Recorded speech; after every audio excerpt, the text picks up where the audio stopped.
दादा पीर किबला रहमतुल्लाह अलैहि कलिजार टुकड़ा 5 हुजूर किबला गणे मोहब्बतेर मुरीदानदेर सोनार टुकड़ा नातीरा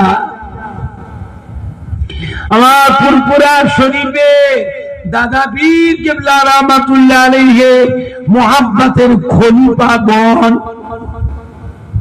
পিয়ারডাঙ্গা শরীফে দাদা পীর কিবলার মুহাব্বতের খলিফাগণে মুহাব্বতের মুরিদানদের সোনার টুকরা নাতিরা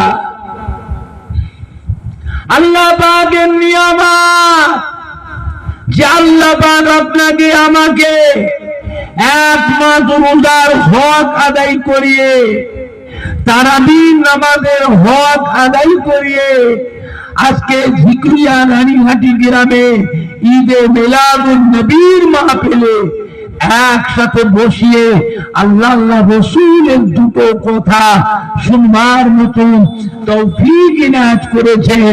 বলুন সকলে আলহামদুলিল্লাহ।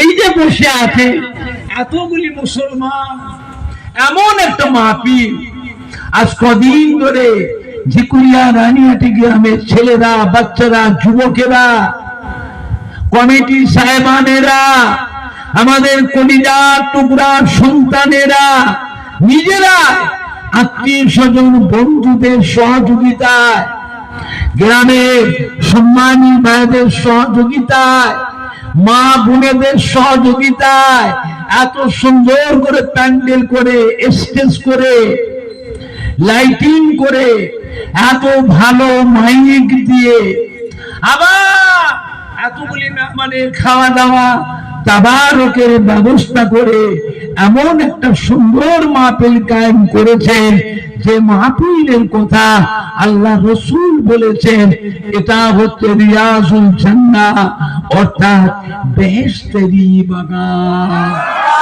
সুবহানাল্লাহ জোরে হবে না? নারে দেখবে, নারে দেখবে, নারে দেখবে।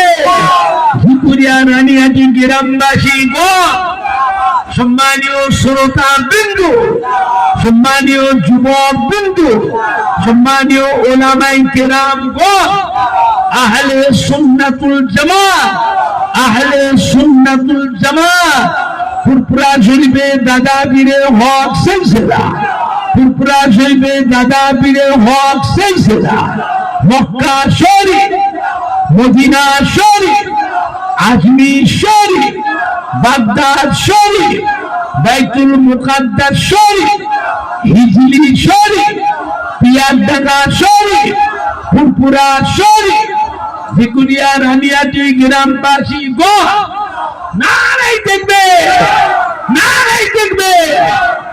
চিন্তা করে কোন মজলিসে বসে আছে, এমন একটা মজলিস, এমন একটা মাহফিল যে মাহফিলে দোয়া করলে দোয়াটাও আজকের দিনে আল্লাহ পাকের দরবারে কবুল হয়ে যায়। দোয়া দরকার আছে না? না, বাড়িতে বসে থাকলে দোয়া হবে তো? আত্মীয় বন্ধুরা সব এসেছে, কত সম্মানী বাইরে এসছে বিভিন্ন গ্রাম থেকে, তাদের নিয়ে বাড়িতে বসে নাস্তা পানি করে, চা পানি খেয়ে গল্প করে করে সময় কাটাচ্ছে। দোয়া হবে? দোয়ার একটা পরিবেশ আছে না? না, এসো সবাই মিলে বসি। জনম দুঃখিনীরা, গর্ভধারিণী মা, জন্মদাতা বাপ বড় কষ্ট সৃষ্ট করে আমাদের লালন পালন করেছে বাবা, খেয়ে না খেয়ে। অভাবের সময় এমন একটা দিন গেছে, সে অভাব তো আমরা পাইনি। আমাদের জনম দুঃখিনীদের অভাবের সময় এমন দিন গেছে, মানুষ জবের আটা খেয়েছে, ভুট্টা খেয়েছে, মাইলো খেয়েছে, বছরের খাট খেয়েছে। আজকাল আমাদের ছেলে যুবকরা বছরের খাট চেনে? নানা দাদুর বয়সের যারা আছে, দাদি নানিদের বয়সের যারা আছে, তাদের জিজ্ঞাসা করেন না। এমনও দিন গেছে অভাবের কারণে মানুষ অনাহারেও দিন কাটিয়েছে, তবুও তারা ছেলে মেয়ে নাতি পুতা আল আওলাদের কথা মনে করে বাবা সম্পত্তিগুলো তারা বিক্রি করে গেল না। যা হয়েছে তাদের জানের উপর দিয়ে হয়ে গেছে। আজ আল্লাহ পাক সোনার মানিকদের সন্তানদের নাতি পোতাদের একটু সুখ শান্তি আল্লাহ দিয়েছেন না দেননি? আল্লাহ পাক আপনার ছেলে মেয়ে বাচ্চাদের ভাগনা ভাগ্নিদের আরো সুখ শান্তি দেন। জোরে বলুন না আল্লাহুম্মা আমিন, জোরে বলুন না আল্লাহুম্মা আমিন। আর জনম দুঃখিনীরা কবরে শুয়ে এতিমের মতো পড়ে পড়ে কাঁদতেছে। আজকে ঝিকুরিয়া রানিয়াটি গ্রামের মাহফিল আছে, ঈদে মিলাদুন নবীর মাহফিল। ওই মাহফিলে ওইখানে দেখি কাপড়টা উড়ে যাচ্ছে, কাপড়টা উড়ে যাচ্ছে। আজকে এই মাহফিলে কত নামাজি মুসল্লিরা এসে বসবে, কত উলামায়ে কেরাম, হাফেজে কোরআন, মসজিদের ইমাম, আল্লাহ পাকের কত হাজী বান্দারা এসে বসবে। ওই মাহফিলে পুরপুরা শহীদ থেকে আমাদের দাদা পীরের আওলাদ, আমাদের ছোট হুজুর পীর কেবলার সন্তান, মেদিনীপুরে হাজী মোস্তফা মাদানী বাবা রাহমাতুল্লাহ আলাইহির বংশধর, পিয়ারদাগা শরীফে হযরত আব্দুল মাহবুব সাহেব রাহমাতুল্লাহ আলাইহি, হযরত আব্দুল দয়ান সাহেব রাহমাতুল্লাহ আলাইহি, হযরত সৈয়দ মৌলানা আহমদুল্লাহ সাহেব রাহমাতুল্লাহ আলাইহি, হযরত সৈয়দ মৌলানা আব্দুর রহমান সাহেব রাহমাতুল্লাহ আলাইহি, চৈতন্য মুস্তাফাপুরে হযরত সৈয়দ মৌলানা আব্দুল সামাদ সাহেব রাহমাতুল্লাহ আলাইহি, পীরের আওলাদ চৈতন্যপুরে মৌলানা ইসহাক সাহেব রাহমাতুল্লাহ আলাইহি, পীরের আওলাদ বসিরহাটের আল্লামা হযরত মৌলানা রুহুল আমিন সাহেব রাহমাতুল্লাহ আলাইহি, পীরের আওলাদ মেটিয়াবুরু কানকুলি হযরত হামিদ জালালি রাহমাতুল্লাহ আলাইহি, রাজারহাট নিউ টাউন হযরত মাহমুদ বখতিয়ারি রাহমাতুল্লাহ আলাইহি, পীরের আওলাদ ওই মাহফিলে এসে বসবে। আমাদের সোনার মানিকরা, আমাদের কলিজার টুকরা সন্তানেরা ওই মাহফিলকে যদি গিয়ে বসে, তাহলে আমরাও কবরে শুয়ে ঝিকুরিয়া রানীহাটির মাহফিল থেকে আওলাদ হিসাবে, নাতি পোতা হিসাবে একটু নেকির ভাগ আমরাও কবরে শুয়ে শুয়ে পাবো। আমরা জানি আল্লাহর নেক বান্দাদের সাথে গুনাহগার বান্দারা যদি এসে বসে, নেককারদের ওসিলায়, আল্লাহ ওয়ালাদের ওসিলায়, নামাজি রোজাদার বান্দাদের ওসিলায় গুনাহগার বান্দার গুনাহকে আল্লাহ পাক দয়া করে মাফ করে দেয়। দোয়া দরকার আছে না? না, পরিবেশ খারাপ করবেন না। সবাই এসে বসে, মাহফিলে বসে, মজলিসে বসে। কালকে আপনাকে কেউ ডাকবে না, কালকে এই মাহফিলে এতগুলি মানুষও পাবেন না। সবাই এসে মাহফিলে বসে গ্রামের সম্মানটা রাখে। ওয়াজ শুনবার অভাব নেই, ওয়াজ জীবনে বহু শুনেছে, কত শুনবে। এখন সে আগের মতন দিন নেই। হাজার হাজার মাদ্রাসা হয়ে গেছে, লক্ষ লক্ষ আলেম মাওলানা হাফেজ কারি ইমাম বক্তা তৈরি হয়ে বাজার মাই ছড়িয়ে গেছে। হাজার হাজার মসজিদের ইমাম সাহেবরাও জুম্মায় জুম্মায় ওয়াজ করে না করেন। আবার প্রায় বাড়ি বাড়িতে ক্যাসেটও বাজে, audio video VCR CD laptop মোবাইলের যুগ। বিশ্বের যত নাম করা বক্তা, ইন্টারন্যাশনাল বক্তা, তাদের ওয়াজগুলো মোবাইলে, নেটে, ফেসবুকে, ইউটিউবে ছেড়ে দিয়েছে। তাও মানুষ শোনে না, শোনে না। শুনলে কি হবে? মানুষ যেন আস্তে আস্তে কিরকম হয়ে যাচ্ছে। খবরদার মোবাইলের ওয়াজ শুনবেন না। মোবাইলের ওয়াজ শুনে কোনো নেকি নেই। আর মোবাইলের ওয়াজ শুনে আমাদের ছেলে যুবকদের মধ্যে কিছু কিছু কয়লার পরিণত হয়ে যাচ্ছে। এমন এমন বক্তব্য দিচ্ছে যে কথাগুলো শোনার মতন নয়। এমন এমন বক্তব্য দিচ্ছে, নবীর নামের কটূক্তি করছে, নবীর নামের বিয়াদুবি কথা বলছে, নবীর নামের মিলাদ পড়া বেদাত, নবীর নামের কিয়াম পড়া বেদাত শিরক, নবীর নামের দরুদ পড়া বেদাত, ইয়া নবী সালাম আলাইকা পড়া শিরক, লা ইলাহা ইল্লাল্লাহ মুহাম্মাদুর রাসূলুল্লাহ একসঙ্গে পড়া হলো শিরক। জোরে বলুন নাউযুবিল্লাহ। শবে বারাতের নামাজ নাই, রোজা নাই, শবে মেরাজের নামাজ নাই, রোজা নাই, লাইলাতুল আশুরা মুহররম মাসের নামাজ নাই, রোজা নাই, আখিরি চার সোমবার নামাজ নাই, রোজা নাই।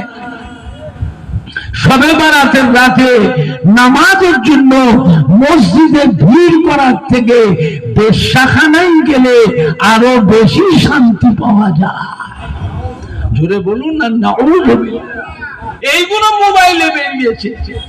যারা মোবাইল থেকে ওদের জিজ্ঞেস করেন না যে ফুরফুরা শরীফে ওমর সিদ্দিকী ভাইজান যে বলল কথাটা সত্যি কি মোবাইলে আছে? আমি লোকের মুখে শুনে বলছি না, মোবাইলে নিজের ডাইরেক্ট কানে শুনে বলছি। চেহারা খুব সুন্দর, ওপর দিয়ে কভার খুব সুন্দর রেখেছে, কভার ওপর দিয়ে কভার ঠিক রেখেছে, কভার।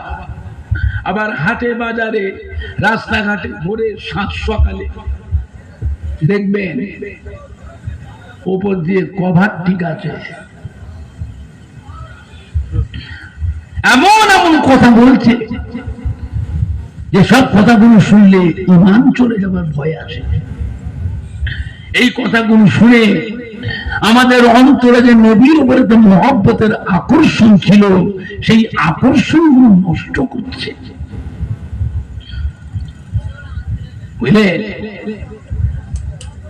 নবী আমাদের মতো মানুষ, নবীকে নূরে নবী বলা চলবে না। নবী হলো মাটির নবী, নবী আমাদেরই ভাই। জোরে বলে না নাউযুবিল্লাহ। চিন্তা করেছে? হ্যাঁ, এসব বেয়াদবি মাটিতে ছিল না, এলো থেকে। এ মাটি আল্লাহর ওলিদের মাটি, নায়েবে নবী, আশিকে রাসূল, হাক্কানি পীরে কামেলদের মাটি। এই মাটিতে জানা অজানা হাজার হাজার আল্লাহর ওলিয়ে কামেল, আউলিয়া কেরাম, হাক্কানি পীরে কামেলদের খেদমত, মেহনত এই মাটিটাতে আছে না? না। এই কথা আসলো কোথা থেকে? এই মাটিতে তো এই বেয়াদবি ছিল না, আসলো কোথা থেকে? তাহলে আপনাকে বুঝতে হবে এই মাটিতে কিছু বিদেশি ভাইরাস ঢুকেছে, বিদেশি ভাইরাস ঢুকেছে। তারাবি নামাজ 8 রাকাত, বেতেরে নামাজ 1 রাকাত।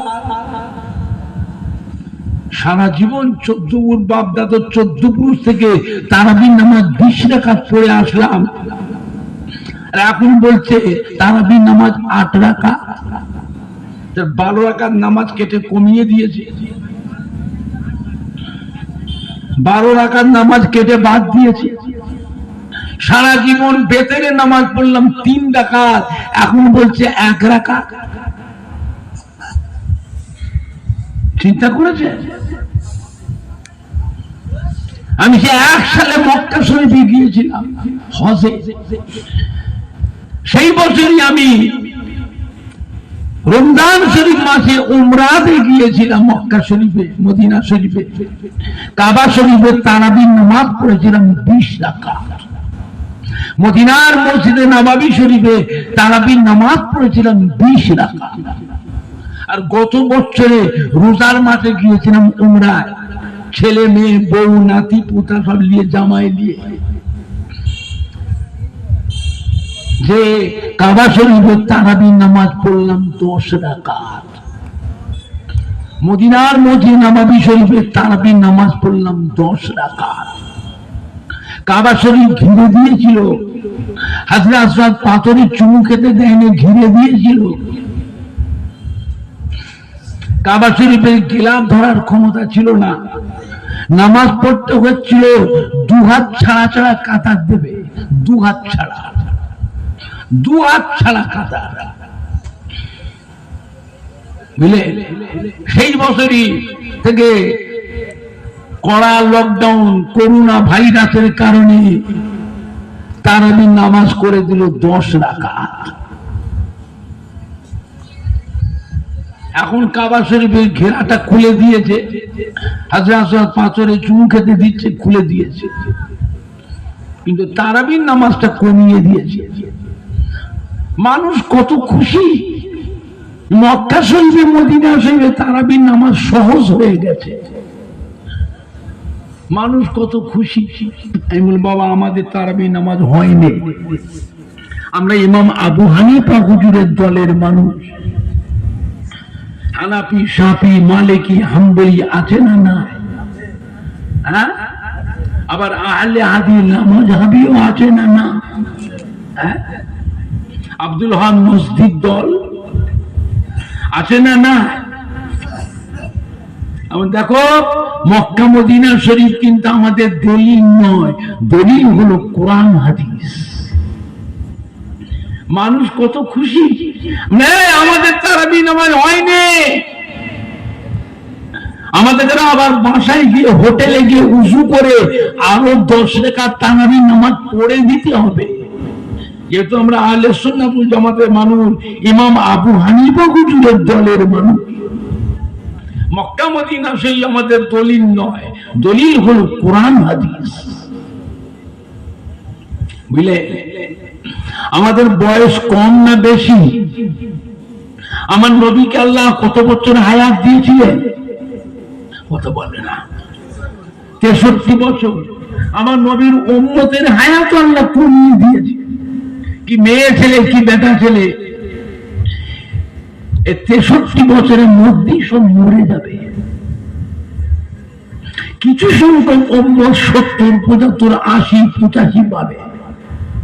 আজ থেকে 100 বছরের মধ্যে যতগুলি মানে আজকে মা বলে বসে আছে, ছোট বাচ্চা থেকে বড় পর্যন্ত একটাও কিন্তু বাঁচবে না, সবাই মরে যাবে। 100 বছরের মধ্যে কেউ বাঁচবে না, সব মরে যাবে। আমাদের হায়াত আল্লাহ কমিয়ে দিয়েছে। আমার নবী পাক খুব চিন্তিত হয়ে পড়েছিলেন, আল্লাহ আমার উম্মতের হায়াতটা কমিয়ে দিলে। পূর্বের কারো জামানার নবী আলাইহিস সালামের উম্মতের হায়াত এত বেশি করে দিয়েছিলেন, 500 বছর, 700 বছর, 900 বছর, 1000 বছর, 1200 বছর, 1500 বছর, 1600 বছর হায়াত দিয়েছেন, তারা বেঁচে ছিল। আর আমার উম্মতের হায়াতটা কমিয়ে দিলে। আল্লাহ পূর্বের জামানার উম্মতের নবীদের বয়স যেমন বেশি, আমল করবার সুযোগও পেয়েছিল বেশি, আর আমার উম্মতের হায়াতটা কমিয়ে দিলে। এরা দুনিয়াদারি করবে কখন? কাজ করবে, ব্যবসা, দোকানদারি, চাকরি বাকরি, চাষাবাদ, আনার ব্যবসা, সবজি ব্যবসা, আড়ির ব্যবসা, জরি ব্যবসা, ফেরি করবে, ছেলে মেয়ে বিবি বাচ্চা নাতি পোতাদের তত্ত্বাবধান করবে, আবার আমলও করবে। এদের আমল করবার সময় তো কম। কিয়ামতের ময়দানে আমার উম্মত গুলো পূর্বের কার জামানার নবী আসলামের উম্মতের সঙ্গে আমলের দিক দিয়ে তো পাল্লা দিতে পারবে না। আল্লাহ পাক কি বলেছিলেন? হাবিব উম্মতের ব্যাপারে তো চিন্তা করবেন না, আমি আল্লাহ পাক আপনার উম্মতের হায়াত কমিয়ে দিয়েছি, কিন্তু অন্য নবীদের উম্মতের থেকে আপনার উম্মতের মর্যাদাটা বাড়িয়ে দিয়েছি। সুবহানাল্লাহ, জোরে হলো না? নারায়ে তাকবীর, নারায়ে তাকবীর। আমি আল্লাহ পাক আপনার উম্মতকে বছরে বছরে একটা রাত দিয়েছি, ওই একটা রাত জাগরণ করবে, ওই একটা রাত জেগে জেগে নফল নামাজ পড়বে, তাসবিহ তিলাওয়াত করবে, জিকির আজকার করবে, কলেমা শরীফ পড়বে, দরুদ শরীফ পড়বে, কোরআন পাক তেলাওয়াত করবে, তাহাজ্জুদের নামাজ পড়বে, ইশরাকের নামাজ পড়বে, চাশতের নামাজ পড়বে, সালাতুল তাসবিহ নামাজ পড়বে, সালাতুল আওয়াবিলের নামাজ পড়বে, তাহিয়াতুল উযু নামাজ পড়বে, তাহিয়াতুল মসজিদের নামাজ পড়বে, রোজা রাখবে, ওই একটা রাত দিনের বিনিময় আমি আল্লাহ পাক আপনার উম্মতের নামায় আমলে 1000 মাস নফল আমলের থেকে বেশি বেশি নেকি লিখে দেব। আপনার উম্মতিরা রমজান শরীফ মাসে একটা ছোট যদি নফল আমল করে আমি আল্লাহ পাক আপনার উম্মতির নামায় আমলে এমনি দিনের একটা ফরজ আমলের সমতুল্য নেকি লিখে দেব। আপনার উম্মতিরা রমজান শরীফ মাসে একটা ফরজ আমল যদি করে আমি আল্লাহ পাক একের পরিবর্তে 70টা ফরজ আমলের নেকি, রোজার মাসে একটা ফরজ আমলে 70টা ফরজ আমলের সমতুল্য নেকি লিখে দেব। এমনি করে করে আমি আল্লাহ পাক আপনার উম্মতের মর্যাদাটা বাড়িয়ে দিয়েছি। করে বলো, চিন্তা করেছে কিয়ামতের ময়দানে 120টা কাতার হবে, বেহেশতীদের ভিতরে 120 কাতার উম্মত হবে। হযরত আদম আলাইহিস সালাম থেকে নিয়ে ঈসা নবী পর্যন্ত 40 কাতার উম্মত হবে। আমার নবী বলছেন আমি নবী আমার একা উম্মত হবে 80 কাতার। জোরে বলবেন না সুবহানাল্লাহ। 1,24,000 মতান্তরে 2,24,000 নবী রাসূল পয়গম্বর আলাইহিসসালামের উম্মত হবে 40 কাতার, আর আমার নবীর একা উম্মতের কাতার হবে 80 কাতার। আল্লাহ আমার উম্মত বেশি, আল্লাহ পাক আমার উম্মত বেশি, আমার উম্মত করে আগে নাজাত দিয়ে দেন। জোরে বলবেন না, আরে জোরে বলা যাবে না। চিন্তা করেছে এমন একটা নবীর উম্মত আমরা হয়েছি যে নবীর উম্মতের আশা নবীরাও করেছে। আল্লাহ আমাদের নবী না করে রাসূল না করে আপনার আখিরি জামানার পয়গম্বরের উম্মত করে পাঠাতে তা আমাদের জীবনটা ধন্য হতো। আর আমি আপনি সেই দোয়া চাইতে না চাইতেই আল্লাহ পাক আপনাকে আমাকে সেই নবীর উম্মত করে পাঠিয়েছেন। খুশি না বেজা? আল্লাহ সমস্ত নবীদের ডেকে আল্লাহ জিজ্ঞাসা করেছিলেন আমি আল্লাহ আপনাদের সৃষ্টি করেছি, আপনাদের নবুয়তের দায়িত্ব দিয়েছি, আপনারা কিসে খুশি? সমস্ত নবীরা বলেছে আল্লাহ পাক আপনি যাতে খুশি আমরাও তাতেই খুশি। আল্লাহ আমাদের নবীকে ডেকে জিজ্ঞেস করে কি বলেন, হাবিব আপনি আমার প্যারা দোস্ত, প্যারা বন্ধু, প্যারা হাবিব, আমি আল্লাহ আপনাকে সৃষ্টি করেছি, আপনার জন্য কুল আলামকে সৃষ্টি করেছি। হাবিব আপনি যাতে খুশি আমি আল্লাহ তাতেই খুশি। জোরে হবে না, জোরে হবে না। চিন্তা করেছে এমন একটা নবীর উম্মত আল্লাহ আমাদের ঘরে করেছে। আমার ভাই জানরা, বাপ জানেরা, যুবকেরা, আম্মা জান হযরত আয়েশা সিদ্দিকা রাদিয়াল্লাহু আনহা জিজ্ঞাসা করেছিলেন ইয়া রাসূলুল্লাহ, ইয়া হাবিবাল্লাহ, আমরা আপনার বিবি আপনাকে কত মহব্বত করি, সম্মান করি, কত খেদমত করি, কত ভালোবাসি, কিয়ামতের ময়দানে আমাদের কথা কি আপনার মনে থাকবে? দুনিয়াতে আপনি প্রত্যেক দিন আমাদের খোঁজ খবর নেন। আসরের নামাজের পর আল্লাহ নবী মদিনার মসজিদে নববী শরীফ থেকে নিচে নামতেন, আম্মাজানদের ঘরে ঘরে গিয়ে বসতেন, আম্মাজানদের খোঁজ খবর নিতেন, অভাব অভিযোগ কার কি দরকার কি প্রয়োজন আল্লাহ নবী জিজ্ঞাসা করতেন, খোঁজ খবর নিতেন। আসরের নামাজের পর আল্লাহ নবী আম্মা জানদের ঘরে ঘরে গিয়ে বসে একটু মধু পান করতেন। জোরে বলবেন না? হুজুর, আপনি আমাদের দুনিয়ায় এত খোঁজ খবর নেন, কিয়ামতের দিনে আমাদের কথা মনে থাকবে? আল্লাহ নবী কি বলেছিলেন? ও বিবি আয়েশা সিদ্দিকা রাদিয়াল্লাহু আনহা, কিয়ামতের ময়দানে এমন কয়েকটি জায়গা আছে যেখানে আমি আমার গুনাহগার উম্মতির ব্যাপারে দিওয়ানা হয়ে থাকব।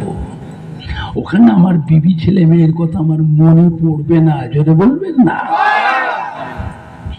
আম্মা হযরত আয়েশা সিদ্দিকা রাদিয়াল্লাহু আনহা জিজ্ঞাসা করলেন, ইয়া রাসূলুল্লাহ, ইয়া হাবিবাল্লাহ, কিয়ামতের ময়দানে কোথায় গেলে আপনার দর্শন পাবো, আপনাকে দেখতে পাবো?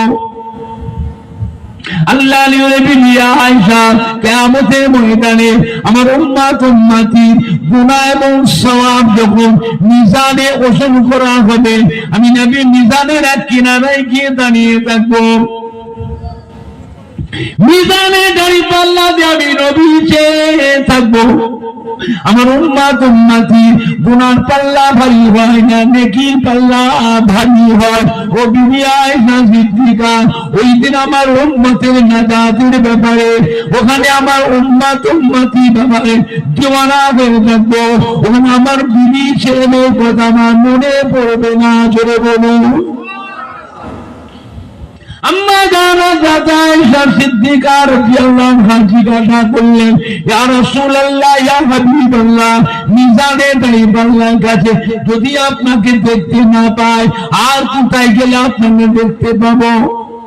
আল্লাহর নবী আয়েশা, আমার উম্মতিরা যখন পুলসিরাত পার হবে, পুলসিরাতের উপরে হলো আল্লাহর বেহেশতে, পুলসিরাতের নিচে হলো আযাবে জাহান্নাম। আমি নবী পুলসিরাতের কিনারায় গিয়ে দাঁড়িয়ে থাকবো। আমার গুনাহগার উম্মতিরা তারা কেমন করে কিভাবে পুলসিরাত পার হয়ে যায়।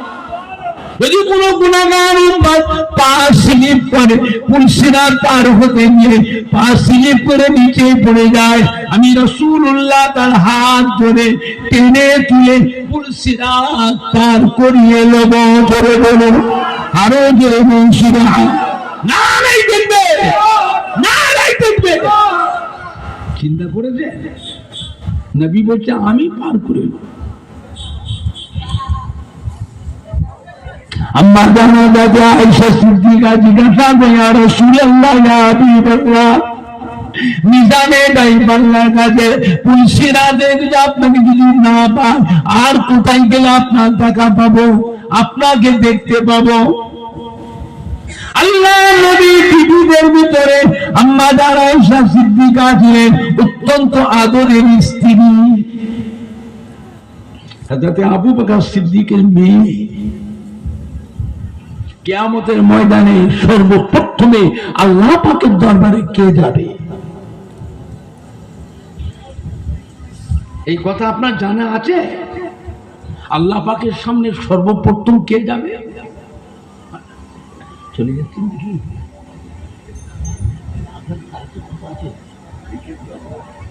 ও এটা যাবে, এখন আছেন তো?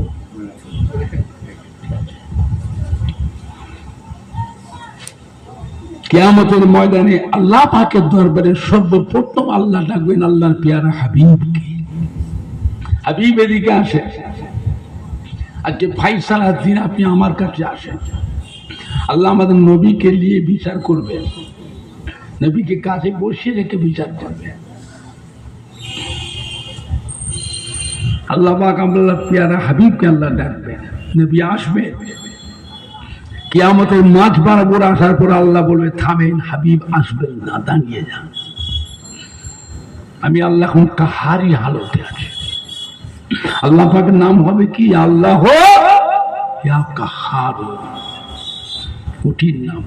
এই কাহার নামের এত আকর্ষণ, আল্লাহ নবীরা পর্যন্ত ভয়েতে থরথর করে কাঁপবে। হাবিব, আপনি আমার পেয়ারা বন্ধু, আমার কাছে আসছেন কোটি কোটি কোটি কোটি উম্মতির নাজাতের ব্যাপারে সুপারিশের জন্য আসছেন। আমি আল্লাহ কাহারি হালতে আছি, আমার কাহারি হালটা দেখলে আপনি ঘাবড়ে যাবেন, উম্মতের কথা বলতে পারবেন না, ঘাবড়ে আসবেন না, থামেন। আপনার পেছনে দাঁড়িয়ে আছে আবু বকর সিদ্দিক, আবু বকরকে আমার কাছে আগে পাঠিয়ে দেয়, চলে বলবেন না? আল্লাহ পাকের দরবারে সর্বপ্রথম কে যাবে? আবু বকর সিদ্দিক। আল্লাহ রাব্বুল জিজ্ঞেস করবেন কাহার কেমন ইবাদত করে যে আবু বকর জবাব দাও। আবু বকর সিদ্দিক হাও হাও করে দেয়, রব্বে আল্লাহ, আপনার যেভাবে ইবাদত করা দরকার তার কিছুই করতে পারেনি, তবে আপনার প্যারা হাবিব জনাবে মুহাম্মদুর রাসূলুল্লাহ সাল্লাল্লাহু আলাইহি ওয়াসাল্লাম আমাকে যখনই ডাকতেন হাজার কাজ ফেলে রেখে আপনার হাবিবের ডাকে আগে সাড়া দিতাম, আপনার হাবিবের কাছে আগে আসতাম, আপনার হাবিবের সেই আদেশ নিষেধটাকে আমি আবু বকর ঠিকভাবে পালন করেছিলাম, আপনার কিছু করতে পারিনি। আল্লাহ রাব্বুল আলামিন হযরত আবু বকর সিদ্দিকের জবানে যখন আল্লাহর প্যারা হাবিবের নামটা শুনে ফেলবেন, আল্লাহ কাহারি হাল থেকে আস্তে আস্তে আস্তে আস্তে নরম হয়ে যাবেন, জোরে বলবেন না? আর একটু জোরে বলা যাবে না? সেই আবু বকর সিদ্দিকের মেয়ে আম্মা জান আয়েশা সিদ্দিকা আল্লাহর নবীর বিবিদের ভিতরে অত্যন্ত আদরের স্ত্রী ছিলেন। আম্মা জান জিজ্ঞেস করছে মিজানে গাড়ি পাল্লার কাছে পুরসিরাতের কাছে যদি আপনাকে খুঁজে না পায় আর কোথায় গেলে পাবো?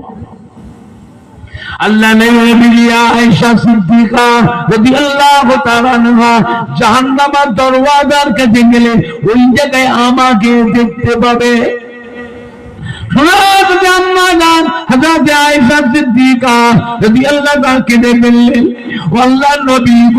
কি কথা বললেন, আল্লাহর হাবিব গো, জাহান্নামের দরজার কাছে আপনি কি করবেন? আল্লাহর আযাবের ফেরেশতারা আমার অসাক্ষাতে, আমার অনুপস্থিতিতে আমার গুনাহগার উম্মতকে যেন জাহান্নামে ঢুকাতে না পারে, এই জন্য মাঝে মাঝে আমি নবী জাহান্নামের দরজার কাছে পাহারায় দাঁড়িয়ে থাকবো। যদি বলবেন না? চিন্তা করেছে আযাবে জাহান্নামে যেন আযাবের ফেরেশতারা যেন আমার গুনাহগার উম্মতগুলোকে জাহান্নামে ঢুকাতে না পারে, সেই জন্য আমি নবী মাঝে মাঝে জাহান্নামের দরজার কাছে পাহারায় দাঁড়িয়ে থাকি। এক ব্যক্তির গুনাহ এবং সওয়াব ওজন করা হবে মিজানে, দেখতে পাওয়া যাবে তার সবই গুনাহ, নেকি বলতে কিচ্ছু নাই। আল্লাহ হুকুম করে যাও ফেরেশতা এই বান্দাটাকে নিয়ে জাহান্নামে ফেলে দাও। আল্লাহর আযাবের ফেরেশতা ওই গুনাহগার উম্মতটাকে ধরে টেনে টেনে টেনে টেনে জাহান্নামের দিকে নিয়ে যাবে। আমার আপনার নবী, দয়ার নবী, মায়ার নবী, রহমতের নবী এসে হাজির হয়ে যাবে, জোরে বলুন না? এসে উম্মতের আরেকটা হাত ধরবে, আল্লাহর আযাবের ফেরেশতা কি ব্যাপার, কি করছে? আমার গুনাহগার উম্মতটাকে এরকম টেনে টেনে কোথায় নিয়ে যাচ্ছে? আযাবের ফেরেশতা বলে হুজুর এর তো কোনো নেকি নেই, সবই গুনাহ। আল্লাহ হুকুম করেছে জাহান্নামে নিয়ে যাচ্ছে, ছেড়ে দেন, এটা আমার উম্মত। উম্মত করতে কষ্ট হয় না? কত মার খেয়েছি, কত অত্যাচারিত হয়েছি, কত জুলুম করে আমার মেরে মেরে রক্তাক্ত করেছে, বেহুশ করে দিয়েছে। উম্মত এমনি হয়েছে, কত কষ্ট করতে হয়েছে আমাকে। আল্লাহ রাব্বুল আলামিন আমাকে আমার উম্মতের জন্য আমাকে করেছেন জামিনদার। উম্মতের জামিনদার কে? আমাদের নবীজি। আল্লাহ বলে হাবিব আমার কোন বান্দার অন্যায় অপরাধের জন্য আমি আল্লাহ নারাজ হয়ে তাকে আমার কাছে তাড়িয়ে দিই, আমার কাছে সরিয়ে দিই, বেরোখান থেকে। ওই উম্মত যে ঘুরে ঘুরে খুঁজে খুঁজে আপনার কাছে যদি কান্নাকাটি করে, আপনার কাছে গিয়ে তওবা করে মাফ চায়, আপনি যদি আমার কাছে ওর জন্য সুপারিশ করেন, আমি আল্লাহ পুনরায় ওই বান্দাটাকে নাজাত দিয়ে দেবো। উম্মাদের ভয় নাই রে, আমি নবী আছি, ভয় নাই, আমার কাছে গুনাহ করেছি না আমার কাছে, পাপ করেছি আমার কাছে, আমি নবী তোকে সাথে করে বেহেশতে নিয়ে যাবো। জোরে বলবেন না? আল্লাহ বলে ফেরেশতা ছেড়ে দাও, আমার হাবিবের অসম্মান করো না। ফেরেশতা ছেড়ে দাও, আমি স্বয়ং আল্লাহ নিজে আমার হাবিবের সম্মান আমি নিজে করি। আল্লাহ ফেরেশতা ছেড়ে দিল। নবী হাতটা ধরে টেনে টেনে নিয়ে আসবেন আরশে আজিমের নিচে, মিজানের দাড়ি পাল্লার কাছে নবী এসে ডাকবেন রহমতের ফেরেশতা, ও আল্লাহর রহমতের ফেরেশতা এদিকে আসে। আমি নবী ডাকছি, আমার কাছে আসে। কিয়ামতের ময়দানে আযাবের ফেরেশতা থাকবে না, গজবের ফেরেশতা থাকবে না, কালা ফেরেশতা থাকবে না, অন্ধ ফেরেশতা থাকবে না, বুবা ফেরেশতা থাকবে না, এগুলো সব আযাবের ফেরেশতা। নবী ডাকবে রহমতের ফেরেশতা। আর রহমতের ফেরেশতা যারা হবে তাদের অন্তরে দয়া মায়া থাকবে না থাকবে না? চিন্তা করেছেন? আল্লাহ হচ্ছেন রব্বুল আলামিন, নবী হলেন কি রাহমাতাল লিল আলামিন। আল্লাহ যত জায়গার জন্য, যত আলমের জন্য আল্লাহ রব, সমস্ত জায়গায় আমার নবী হলেন রাহমাতাল লিল আলামিন। আল্লাহ হলেন রব্বুল আলামিন, নবী হলেন রাহমাতাল লিল আলামিন। ফেরেশতা আমার গুনাহগার উম্মতটার গুনাহ এবং সওয়াব আর একবার মিজানে ওজন করো, আমি নবী দেখব। নবী কি খালি আমাদের একা? আল্লাহ আমাদের নবীকে তামাম মখলুকের নবী করেছেন। আল্লাহ আমাদের নবীকে নবীদেরও নবী করেছেন। আল্লাহ আমাদের নবীকে ফেরেশতাদেরও নবী করেছেন। জোরে বলুন। কিয়ামতের ময়দানে সমস্ত নবী আলাইহিস সালামরা আমার নবীর দিকে চেয়ে থাকবে, সবাই চেয়ে থাকবে আমার নবীর দিকে। আপনি যা বলবেন আল্লাহ তাই করবে। হুজুর আর সহ্য করতে পারছি না কিয়ামতের আযাব, আপনি তো আল্লাহর কাছে বলুন না, আল্লাহ আপনার কথা ফেরত দেবে না। চিন্তা করেছে? আল্লাহ পাক আপনি হুকুম দেন আপনার ফেরেশতাকে, আমার গুনাহগার উম্মতের গুনাহ সওয়াব আর একবার মিজানে ওজন করুন, আমি নবী একটু দেখব। মিজানে ওজন করা হবে, দেখতে পাওয়া যাবে সবই গুনাহ, নেকি বলতে কিচ্ছু নাই।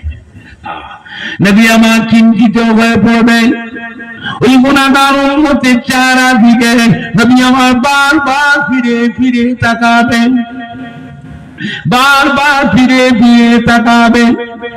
নবী বলে আল্লাহ পাক আমার এই গুনাহগার উম্মতের মাথায় রয়েছে টুপি, টুপিটা কার সুন্নত? টুপি কার সুন্নত? কথা বলে না। টুপি যদি মাথায় না থাকে নামাজ হবে না। আরে নামাজ হবে না, হবে না। টুপিটা কার সুন্নত? কাজ কারবার করে, ব্যবসা করে, দোকানদারি করে বাড়ি এসেছে, জামা কাপড় খুললে মসজিদে আজান হচ্ছে, আজান শুনিয়ে তাড়াতাড়ি জামাটা কাঁধে করলে মসজিদে রওনা হবে। মসজিদে গিয়ে উযু করে জামাটা পরিধান করে নামাজে দাঁড়াবে, পকেটে হাত দিয়ে দেখছেন টুপি নেই। যা, আমি টুপি কি করলাম? টুপি তো ঘরে রেখে এসছি। এখন জামাত তো শুরু হয়ে গেছে, মসজিদেও টুপি থাকে না, থাকে না। ওই টুপি মাথায় দিয়ে নামাজ পড়বো, মসজিদে ঢুকে দেখছেন টুপি নেই। যেসব মুসল্লিরা খালি মাথায় এসেছিল, ওই মসজিদের টুপি মাথায় দিয়ে তারা নামাজে দাঁড়িয়ে গেছে। এখন টুপি তো মাথায় নেই, কি করবেন? ঘরে যাবে, টুপি আনতে জামাত শেষ হয়ে যাবে, কি করবে? খালি মাথায় দাঁড়ান, খালি মাথায় ইমামের বক্তৃতা করে নামাজ হয়ে যাবে, নামাজের অসুবিধা হবে না, নামাজ হয়ে যাবে। তাই বলে রোজ খালি মাথায় পড়বেন? তাও কথা বলে না। হ্যাঁ বাবা, রোজ খালি মাথায় টুপিটা কার সুন্নত? আল্লাহ পাক আমার গুনাহগার উম্মতের মাথায় রেখে টুপি, টুপিটা আমার সুন্নাত। আমার গুনাহগার উম্মতের মুখে রয়েছে দাড়ি, দাড়িটা আমার সুন্নাত। আমার গুনাহগার উম্মতের গায়ে রয়েছে সুন্নতি জুব্বা, এই জুব্বাটা আমার সুন্নাত। আমার এই গুনাহগার উম্মতটাকে জাহান্নামে দেবে, আমার বলার কিচ্ছু নাই। তবে আপনি বলে দেন আমার আখির জামানা পয়গম্বরের একটা সুন্নতকে যে মজবুত করে আমল করবে, আমি আল্লাহ তার নামে আমালে 100 শহীদের সওয়াব লিখে দেব। ও রব্বুল আমিন, আল্লাহ পাক আমার গুনাহগার উম্মতকে জাহান্নামে নেবে, আমার বলার কিচ্ছু নাই। তবে আমার সুন্নাত টুপি, আমার সুন্নাত দাড়ি, আমার সুন্নাত জুব্বা, এইটা যেন জাহান্নামের আগুনে যেন না পড়ে, এইটা আপনি হিফাজত করবেন। ও রব্বুল আমিন, আল্লাহ পাক আইয়ামে জিহাদিয়াতের সময় মূর্খ সমাজ, অশিক্ষিত সমাজে আপনি আমাকে দেন দ্বীনের খেদমতের দায়িত্ব। আপনার দ্বীনের খেদমত করতে গিয়ে মক্কার কুফারে কুরাইশরা, মূর্খ সমাজ, অশিক্ষিত সমাজের মানুষ আমাকে কত গালি দিল, তুচ্ছ তাচ্ছিল্য করলো, অপমান অপদস্থ করলো, কত লাঞ্ছিত করলো, আমাকে কত মারলো। আপনার দ্বীনের জন্য এত কষ্ট করেছি, তাদের ময়দায় মেরে মেরে গোটা শরীরটাকে ক্ষত বিক্ষত করে দিয়েছে, রক্তাক্ত করে দিয়েছে। শরীরের রক্তগুলো ঝরে ঝরে পায়ে গেলে চাং হয়ে জমে গেছে, নবী আর হাঁটতে পারছেন না, জমিনে পড়ে যে বেহুশ হয়ে গেছে। কাফেররা ধরে ওই অবস্থা আমাদের নবীকে ধরে টেনে টেনে টেনে টেনে নিয়েছে, মরুভূমিতে শুইয়ে দিয়ে চলে গেল। ওরা জানে আর বেঁচে নাই। আল্লাহ পাক আপনি আমাকে ওই অবস্থার ভিতরও জীবিত রেখেছিলেন।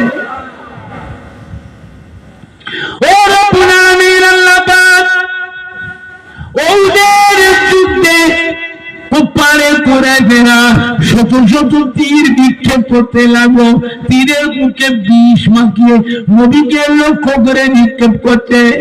একটা তীর যদি নবী পাকের মুড়ে বদলে লাগে, নবী আর বাঁচবেন না, শহীদ হয়ে যাবে। 3000 নবীকে কাফেররা শহীদ করে দিল বাবা। একটা দুটো নবী নয়, 3000 নবীকে জানে মেরে ফেলেছে। আমাদের নবীকে মারবার কত বুদ্ধি, কত চিন্তা, কত যুক্তি। আল্লাহ পাক কি বলে, হাবিব চিন্তা করবেন না, আপনি দ্বীনের খেদমত করুন, আপনার জানের হেফাজতের দায়িত্ব আমি স্বয়ং আল্লাহ নিজে গ্রহণ করলাম। আল্লাহ নবীর বডিগার্ড ছিলেন হযরত আবু তালহা রাদিয়াল্লাহু তাআলা আনহু। ওদের যুদ্ধে নবী পাকের বডিগার্ড হযরত আবু তালহা রাদিয়াল্লাহু তাআলা আনহু। শত শত তীর আছে ডান দিক দিয়ে, আর আবু তালহা লক্ষ্য করে দেখছেন নবীকে সামনে রেখে এমনি করে সামনে দাঁড়িয়ে লক্ষ্য করছে যে তীরটা আল্লাহ নবীকে লাগবার সম্ভব না, হাত দিয়ে আটকেছিলেন। সুবহানাল্লাহ। তীর আছে বাম পাশে, শত শত তীর ঝাঁকে ঝাঁকে আছে। হযরত আবু তালহা লক্ষ্য করে দেখলেন যে তীরটা সত্যি আল্লাহ নবীকে লাগবে। হযরত আবু তালহা হাত দিয়ে তীরটাকে আটকেছিলেন। সুবহানাল্লাহ। শত শত তীর আছে পিছন দিক থেকে, আবু তালহা লক্ষ্য করে দেখছেন এই তীরটা আল্লাহ নবীকে কোথায় লেগে যেতে পারে। ওই তীরটা আল্লাহ আবু তালহা তীর দিয়ে আটকেছিলেন। জোরে বলো সুবহানাল্লাহ। শত শত তীর আছে সামনের দিক দিয়ে, আল্লাহ সাথে আবু তালহা লক্ষ্য করে দেখছেন যে সত্যি যদি এই তীরটা আল্লাহ নবীকে লেগে যেতে পারে। যাতে আবু তালহা রাদিয়াল্লাহু তাআলা আনহু নিজের সিনা দিয়ে তীরটাকে আটকেছিলেন। জোরে বলো সুবহানাল্লাহ। ধীরে ধীরে ধীরে ধীরে হযরত আবু তালহা গোটা শরীরটা ঝাঁঝরা হয়ে গেল, আর সহ্য করতে পারলেন না। দুম করে আল্লাহ নবীর কদমে পড়ে ইন্তেকাল হয়ে গেল, শহীদ হয়ে গেলেন। ইন্না লিল্লাহি ওয়া ইন্না ইলাইহি রাজিউন। আল্লাহ নবী হাউ হাউ করে কাঁদছে।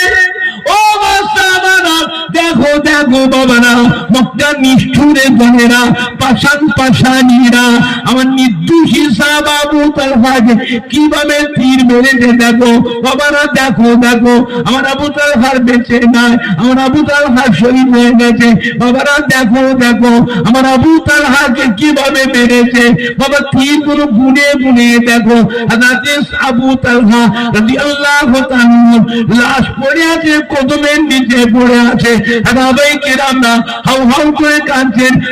আবু তালহার শরীরে তীর কতগুলি লেগেছিল, গুনে গুনে গুনে গুনে দেখলেন 82টা তীরে গোটা শরীরটা ঝাঁঝরা হয়ে গিয়েছিল। আল্লাহ নবী হাউ হাউ করে কাঁদছেন। বাবারা বাবারা, আমার আবু তালহা আল্লাহ রহমতের বেহেশতে আমার সঙ্গে আল্লাহ রহমতের বেহেশতে মেহমান হয়ে গিয়েছে। একজন কাফের আল্লাহ নবীর জন্য একটা পাথর নিক্ষেপ করেছিল। ওই পাথরটা এসে আমার নবী পাকের মোবারক মুখমণ্ডলীতে লেগে গেল। হুজুরের ঠোঁট কেটে, দাঁত ভেঙে, মাথা ঘুরে পাড়ের উপরে পড়ে গেলে। মাথায় ছিল লোহার হেলমেট, লোহার যুদ্ধের ময়দানে লোহার হেলমেট, লোহার হেলমেটটা ভেঙে গেল। লোহার হেলমেটের ভাঙা টুকরোটা নবী পাকের কপালের ভিতরে ঢুকে গেল। নবী পাক কষ্ট পাচ্ছে, যন্ত্রণায় একদিন মুখ দিয়ে ঠোঁট কেটে রক্ত বেরোচ্ছে, দাঁত ভেঙে দাঁতে গুঁড়া দিয়ে রক্ত বেরোচ্ছে, মুখমণ্ডলে রক্ত হয়ে গেছে। সাহাবায়ে কেরাম দেখে নবী কাঁদছেন যন্ত্রণা। সাহাবিয়া করলে কি, আল্লাহ নবীর কপালে লোহার হেলমেটে ভাঙা টুকরোটাকে সাহাবারা দৌড় দিয়ে কামড়ে টেনে বার করে ফেলেছে। রক্ত ফেঙ্কিতে বেরোতে লাগলো, গোটা শরীরটা রক্ত হয়ে গেছে। হাজরাতে মা ফাতেমা রাদিয়াল্লাহু তাআলা হাউ হাউ করে কাঁদছে। আল্লাহ পাক আমার আব্বা জানে শরীরে রক্তগুলো সব বেরিয়ে যাচ্ছে, রক্ত শূন্য হয়ে যাচ্ছে। আল্লাহ পাক আমার আব্বাকে আল্লাহ পেয়ে বাঁচান বাঁচান, হেফাজত কর।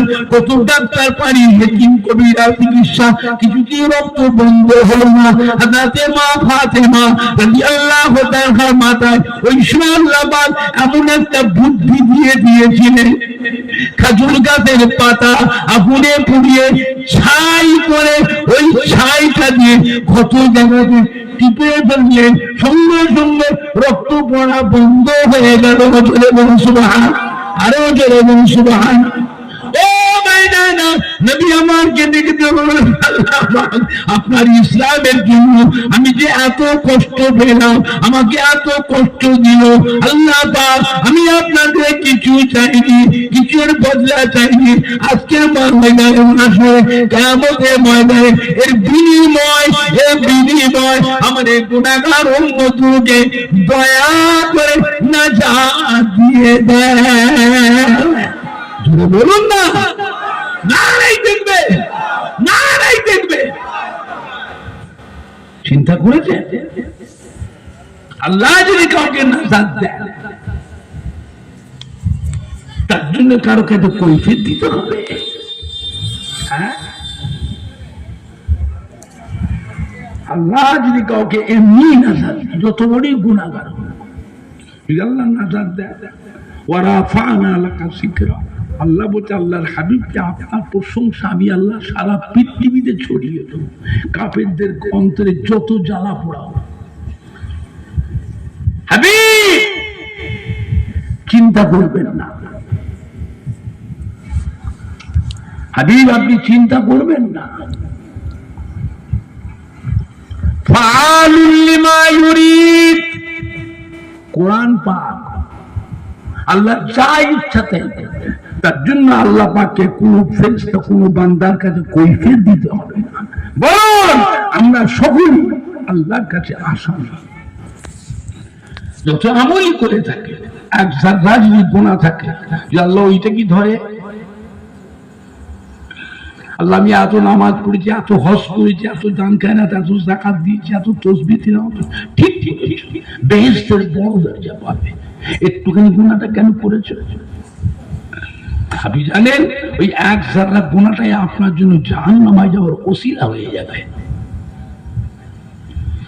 আল্লাহ যদি কাউকে নাজাত দেন এমনি যত বড় গুনাহগার হোক, এর জন্য আল্লাহ পাককে কারো কাছে কৈফিয়ত দিতে হবে না। ফাআলুল লিমা ইউরিদ, কোরআন পাক। বুঝতে পেরেছে আমার ভাইজানরা, বাপজানেরা, যুবকেরা? একবার দরুদ শরীফ আল্লাহুম্মা সাল্লি আলা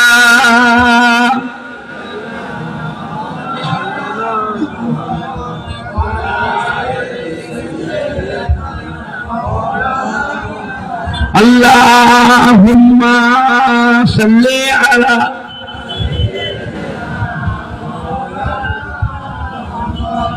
ওয়ালা আলি সাইয়্যিদিনা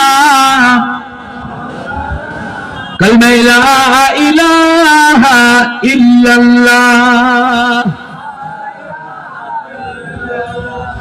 লা ইলাহা ইল্লাল্লাহ মুহাম্মাদুর রাসূলুল্লাহ।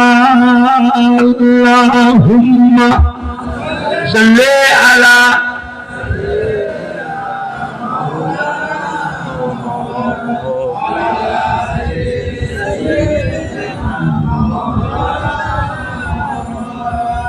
আমার ভাইজানরা, বাপজানেরা, যুবকেরা, হযরত আবু হুরায়রা রাদিয়াল্লাহু তাআলা মদিনার মসজিদে নববী শরীফে হাওয়া হাউ করে কাঁদছে।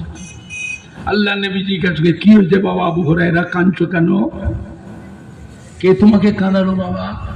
মদিনার মধ্যে নববী শরীফ পড়ে বড় বড় কাঁদছো? হযরত আবু হুরায়রা, ইয়া রাসূলুল্লাহ, ইয়া হাবিবাল্লাহ, আমাকে আমার মা মেরেছে। কে মেরেছে? মা মেরেছে।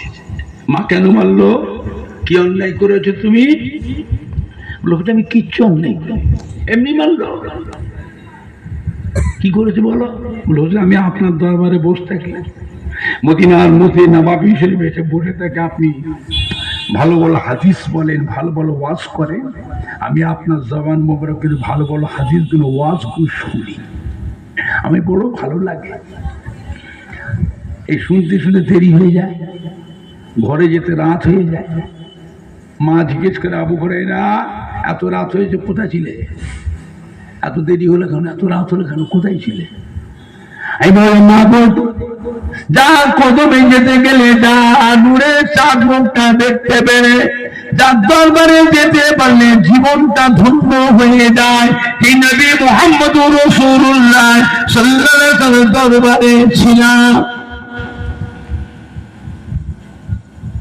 মা আপনার নামটা শোনা মাত্র মায়ের মাথা গরম হয়ে গেল, মায়ের মাথা গরম, শরীরে জ্বালা পোড়া ধরে গেল। আপনার নাম সহ্য করতে পারত না। মা ছিল ইহুদি। ইহুদি। ইসলামের বড় শত্রু কারা? ইসলামের বড় শত্রু দুশমন হলো ইহুদি। দেখছেন না ইসরায়েলে কি হচ্ছে, ফিলিস্তিনি মুসলমানদের কি করছে? এই সারা রোজার মাসটা কিভাবে গেছে চিন্তা করেছেন? খাবার নেই কিছু, ঘাস সেদ্ধ করে ইফতারি করছে, ঘাস সেদ্ধ করে গিয়ে সেহরি খাচ্ছে। চিন্তা করেছেন এরকম শিশু বাচ্চা মেয়েদের উপরে কি অত্যাচার?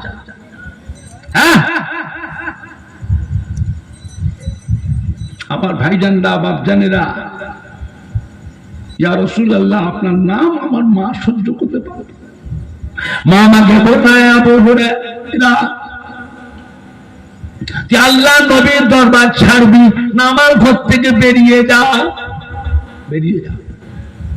আমি বললাম, মা গো, শুধু আপনার ঘর কেন, আমি সর্বহারা হতে পারি, একটা মুহূর্তের জন্য আল্লাহ নবীর দরবার ছেড়ে দিতে পারবো না। যেটা বলবেন না, মায়ের রাগ হয়ে গেল, আমাকে মার ঘাট ধরে আমি ঘর থেকে বেরিয়ে যা। মামাকে ঘর থেকে ঘাট ধরে বার করে দিয়েছে। আল্লাহ নবী শুনলেন, শুনে কি বলেছে, বাবা মা মেরেছে। আমি আল্লাহ নবী হওয়ার সত্ত্বে তোমার মায়ের বিচার করবার অধিকার আল্লাহ আমাকে দেন। মা কি জিনিস, মা কি নিয়ামত। কাফের হলেও ছেলে মুসলমান বেয়াদবি করতে পারবেন না। মা যদি কাফের হয় তবু বেয়াদবি করতে পারবেন, বুঝলে? মাকে আল্লাহ এত সম্মান ইজ্জত আল্লাহ দিয়েছে।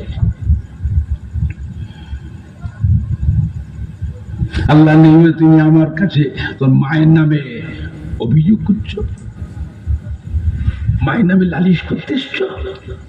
শুনে রাখো, আমি আল্লাহ নবী হওয়া সত্ত্বে তোমার মায়ের বিচার করার অধিকার আল্লাহ আমাকে দেন। যাও তুমি বাড়ি যাও, যাও তোমার মায়ের কাছে ফিরে যাও। ওখান আমি যাবো না, যাও মায়ের কাছে যাও। যাবে কেন যাবে না? মায়ের কাছে মা আরো মারবে, মামাকে আরো মারবে। আল্লাহ নেবেন না, তোর মা তোমাকে মারবে না। যাও, তুই মায়ের নামে অভিযোগ করছো, হ্যাঁ মায়ের নামে লালিশ করতে এসছো। মায়ের নামে লালিশ করতে আসি নাই, মায়ের নামে অভিযোগ করতে আসি নাই। আমি জানি আপনি আল্লাহ পেয়ারা হাবিব, আপনি যদি আমার মায়ের জন্য দোয়া করে আল্লাহ আমার মাকে যেন ইমানের কলমা পড়ে মুসলমান করে নেন। আমি জানি আপনার দোয়া আল্লাহ পাক ফিরাবেন না। আল্লাহ নবী সাহাবায়ে কেরামদের নিয়ে দুটো হাত তুলে দোয়া করেছিলেন, ও রব্বুল আলামিন, আল্লাহ পাক আপনি দয়াময় আমার আবু হুরায়রার মাকে ইমানের কলমা পড়ে মুসলমান বানিয়ে দিন। মুনাজা শেষ করার রাতে রাতে আবু হুরায়রা রাদিয়াল্লাহু তাআলা কাঁদতে কাঁদতে কাঁদতে কাঁদতে ছুটে যাচ্ছে বাড়ির দিকে, মায়ের দিকে যাচ্ছে। পেছন থেকে কয়েকজন সাহাবা পিছন থেকে জামা ধরে টেনছে, কোথায় যাচ্ছ, এত কাঁদছো কেন, এত ছুটছো কেন, কি হয়েছে তোমার?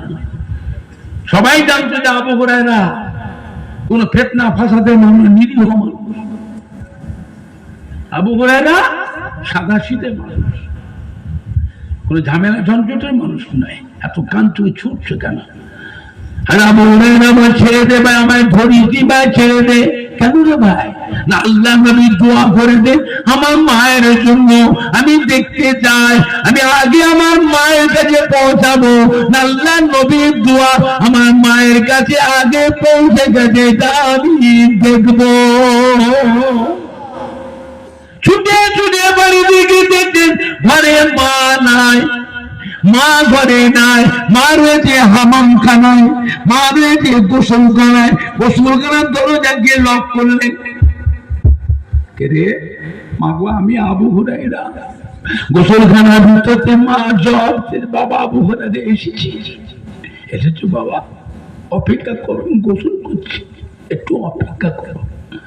আবু হুরায়রা বলে, আমি দেখলাম মা যে গোসলখানার ভিতর দিয়ে গলা যে আওয়াজটা পেলাম, সেই আওয়াজে আমি বুঝতে পেরে গেলাম আমার মায়ের কাছে আমি আসার আগে আল্লাহ নবীর দোয়া মায়ের নসিবে আল্লাহ তবে কবুল হয়ে দিয়েছে। মা গোসল করে বাইরে বেরিয়েছে, জামা কাপড় বদল করে ভিজে কাপড় শুকনো কাপড় পরে বেরিয়েছে। মা বুড়ি মানুষ, চুল পাকা সাদা চুল। তখনও দেখছি বাবা মা যে গোসল করেছে মায়ের ভিজে চুল থেকে, তখন গোসলে পানি টপকে টপকে পড়ছে। মা বেরিয়ে পড়ছে, বাবা হুরায়রা ভুল করেছি বাবা, তোকে মেরে ভুল করেছি বাবা, কেন মারলাম? ছেলেটাকে অন্যায় ভাবে মেরেছি, ছেলে তো নোংরা জায়গায় যায় না, খারাপ জায়গায় যায় না।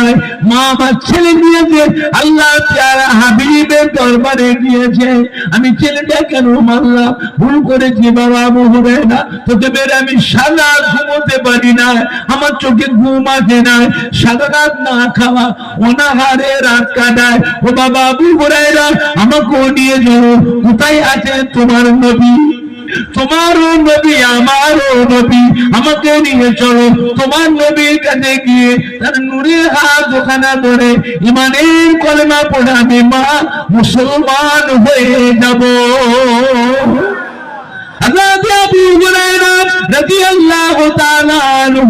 মাকে সাথে করে নিয়ে আল্লাহ নবী দরবারে আনে।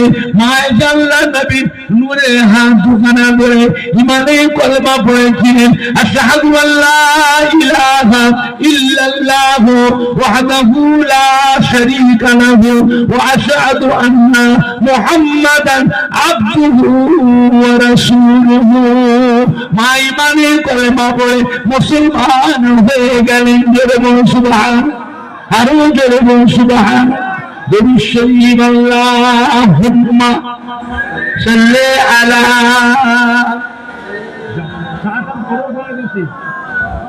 খাওয়ানো তো ভুলে গেছি, হ্যাঁ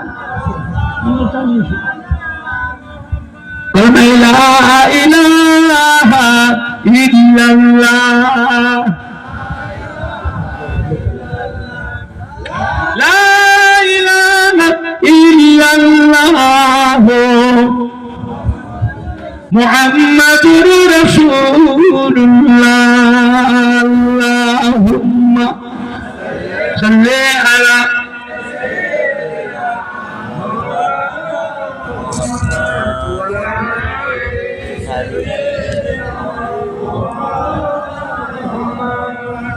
আল্লাহ বলি হযরতে হাসান বসরি রাহমাতুল্লাহ আলাইহি রাস্তা দিয়ে হেঁটে যাচ্ছেন। আল্লাহ নবী হযরতে হাসান বসরি রাহমাতুল্লাহ আলাইহি রাস্তা দিয়ে হেঁটে যাচ্ছেন। উনি চলাফেরার পথের মাঝে একটা কবরস্থান সামনে পড়লো। কবরস্থানের কাছে গিয়ে দাঁড়িয়ে গেলেন। কবরস্থানের পাশে গিয়ে সালাম দিয়ে কবরস্থানের পাশে দাঁড়িয়ে কোরআন পাক তেলাওয়াত করলেন। কোরআন পাক তেলাওয়াত করে দুটো হাত তুলে মুনাজাত করলেন। নেকিটা সওয়াবটা দিয়ে মুর্দাদের রুহে রুহে রুহে রুহে রুহে রুহে সওয়াবটা বন্টন করে দিয়ে বসে দিয়ে মুনাজাতটা শেষ করলেন। আল্লাহর ওলি হযরতে হাসান বসরি রাহমাতুল্লাহ আলাইহি ওই জায়গায় দাঁড়িয়ে কাশফুল কবুরের দোয়াটা পড়লেন। কাশফুল কবুর বলে একটি দোয়া আছে, ইলমে তাসাউফের ভিতরে ইলমে মারিফাত আধ্যাত্মিক বিদ্যা ইলমে মারিফাতের কিতাবের মধ্যে কাশফুল কবুর বলে একটি দোয়া আছে। হযরতে হাসান বসরি রাহমাতুল্লাহ আলাইহি কাশফুল কবুরের দোয়াটা পড়লেন।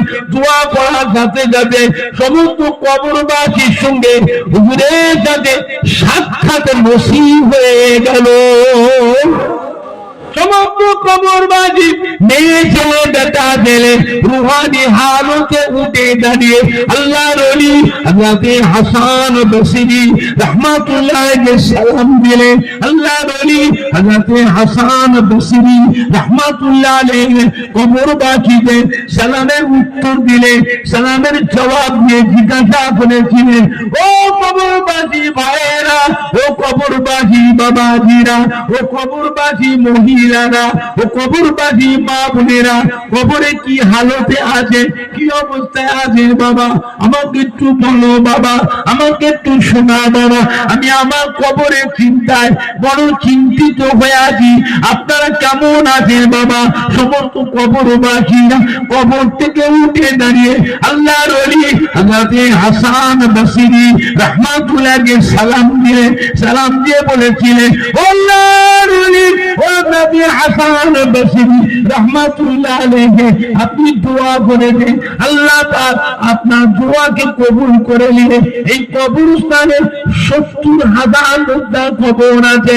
৭০,০০০ মুর্দার জীবনের গুনাহ আল্লাহ মাফ করে দিয়ে, কবরের আযাবকে মাফ করে দিয়ে আমাদের কবর গুনাহ আল্লাহ দয়াময় দয়া করে নূরুন আলা নূর করে দিয়েছে। জোরে বলেন না, মরে গেছে ফুরিয়ে গেছে, মরে গেছে ফুরিয়ে গেছে না, রুহুটা জিন্দা না মুর্দা? রূহ জিন্দা।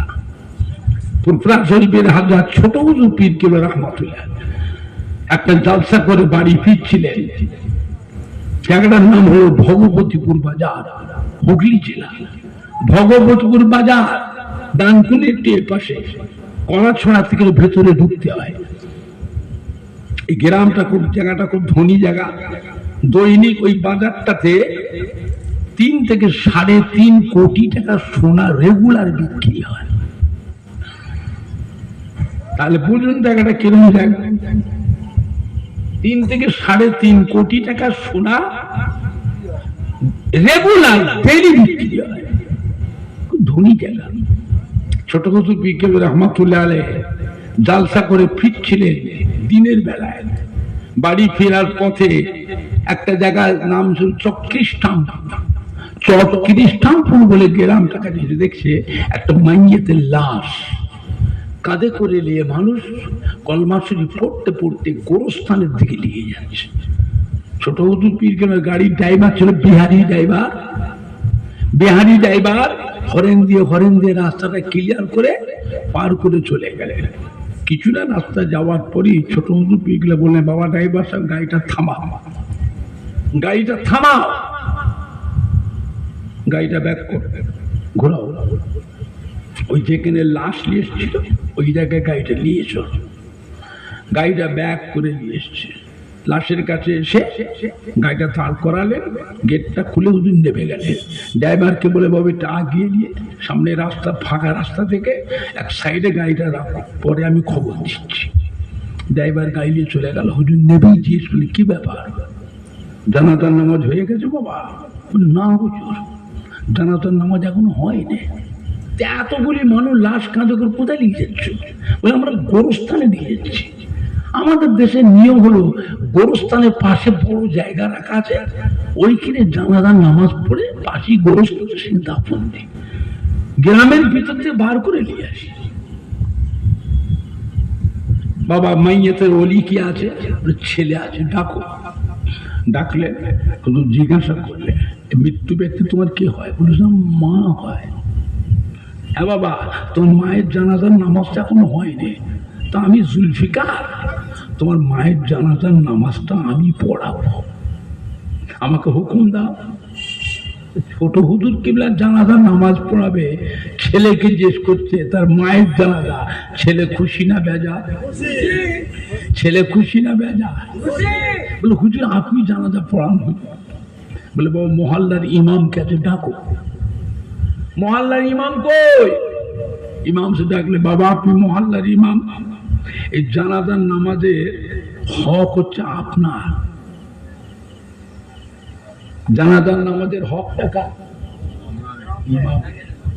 বাবা, ও মৃত্যু ব্যক্তির ছেলে তো আমায় হুকুম দিয়েছে ওর মায়ের জানাজা পড়াবার জন্য, কিন্তু আপনি যে ইমাম, যেহেতু হকটা তো আপনার, আপনি হুকুম দেন। ছোট হুজুর কিবলার কথা ছিল আলাদা বাবা। কোরআন হাদিসের বাইরে কোনো কথা ভাবেন না তো। বাবা ইমাম সাহেব আপনি আমায় হুকুম দেন। ইমাম বলছে, হুজুর আপনি পড়ান। হুজুর আপনি, মুসল্লিরা বলছে, হুজুর আপনি জানাজার নামাজ পড়ান। হুজুর কিবলা জানাজার নামাজটা পড়ালে, জানাজার নামাজ পড়ে সালাম ফিরে হুজুর বললে, বাবা কাতার ভেঙে দাঁড়াও, সবাই বিসমিল্লাহ আলহামদুলিল্লাহ শরীফ 10 বার কুল আল্লাহ শরীফ 11 বার দরুদ শরীফ পড়ে সবরে সানি হবে। ইসাল সবের নিয়েতে আজকাল তো জানাজার নামাজে আর দোয়া করে না, দোয়া তুলে দিয়েছে। কথা বুঝতে পারছে না, কথা বুঝতে পারছেন না। লাশ কাঁধে করে নিয়ে চলে যাচ্ছে গোরস্থানে। থামো, লাশ কোথায় নিয়ে যাচ্ছে? গোরস্থানে। লাশ কবর দিয়ে জানাজার না, লাশ কবর দিয়ে দোয়া হবে। সুন্নত ফুরপুরা শুই দাদা পীর কিবলা, দাদা পীর খলিফা গন্ডা, পিয়ার ঢাকা শরীফের হুজুর গণেরা, তামাম আউলিয়া কেরাম, ওলি আল্লাহ, পীর মাশায়েখ গণেরা এইটা নিয়ম করেছিলেন। সালাম ফিরবার পরে কাতার ভেঙে দাঁড়াও, সবাই বিসমিল্লাহ আলহামদুলিল্লাহ 3 বার 10 বার করলো আল্লাহ 11 দরুদ শরীফ। আর বাড়ির মেয়েরাও, মৃত্যু ব্যক্তির আত্মীয় বাড়ির মহিলারা, তারাও কিছু মৃত্যু ব্যক্তি নামে কোরআন পাক পড়ে না পড়ে দে, কিছু দোয়া দরুদ কলমা শরীফ দরুদ শরীফ পড়ে না পড়ে নে। এদিকে